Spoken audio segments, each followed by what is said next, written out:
always had great fighters. Mm-hmm. Yeah, tough Turn fucking of the people. century. You think Conor's gonna come back? I hope so, because he's fun.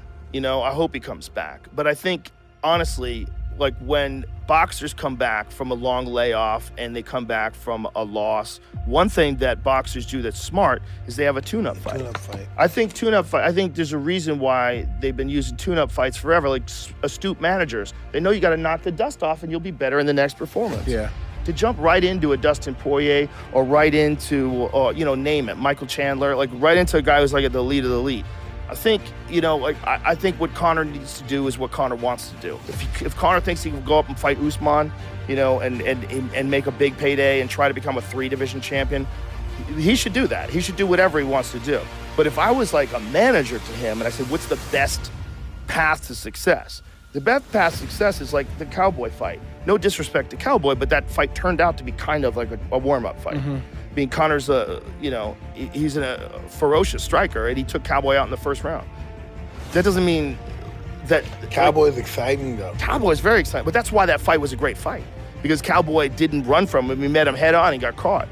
But if Conor wants the most chance of success, I would say fight a guy who is a little below championship level, maybe a guy on the come-up, who, like, Conor has an advantage over, but it's still a competitive fight. Give him a test, but don't put him in there like right away with Usman, especially like who knows what's going on with his leg. But if you're a guy who just wants to make the most amount of money is fighting Usman. And that's the most amount of challenge. Yeah. That's probably the most amount of fear he's going to face. But if you're going to do it, let's do it right. Let's get a tune-up. If he's going to fight Usman, right. Yeah, that's a scary-ass fight. If you got to be ready for that scary-ass fight. If you're fighting to win, let's get a tune-up. That is the guy that nobody called down. When Usman was the contender and he was making his way through the ranks, everybody shut the fuck up.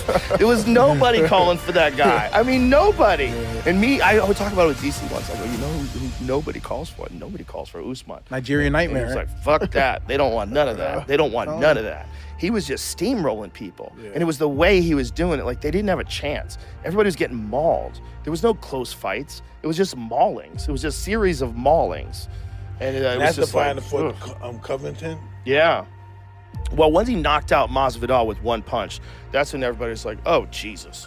Like, now he's better in the striking. It's like his striking has reached, like, a super elite level, I didn't think he was so much bigger than Colby? No, Masvidal. Than Masvidal? Yeah, he's bigger. He's bigger than everybody. Well, Masvidal used to fight at 55. Usman's never making 55. He's the perfect size to make 170. He can get down to 170, and then he rehydrates back up to probably, if I had to guess, it's probably in the high 90s. Who should he fight? He should fight anybody. I would like to see him fight Canelo. I really would. Not because I think that he's a favorite in a boxing match against one of the greatest boxers of all time, but I want to see him get a giant payday. The same way I would like to see Ngannou fight Tyson Fury. That's a way you can make a shitload of money, and I don't think it damages his potential as a UFC fighter. I think it would be invaluable experience for him as a champion if he did have that fight and then came back over to MMA. I think it'd probably be even better as a striker if he gets through it relatively undamaged, even if he loses. And he's one of those guys. He's going to feel some pain. He's going to feel some pain. It's not the same sport, but he's a dude that he knows how to win. Like I told you about his knees. You have to understand this guy's mindset. His knees are destroyed. He had like that micro smash where they smash it to try to resurface it. It didn't work. It made it worse. Like his knees are fucked, but he doesn't care. Like he just doesn't run, but he never runs out of cardio. Like everything he does is just drive. It's all plyometrics and all the strength and conditioning shit he does in the gym. He's doing it with fucked up knees. All the wrestling drills he's doing with fucked up knees.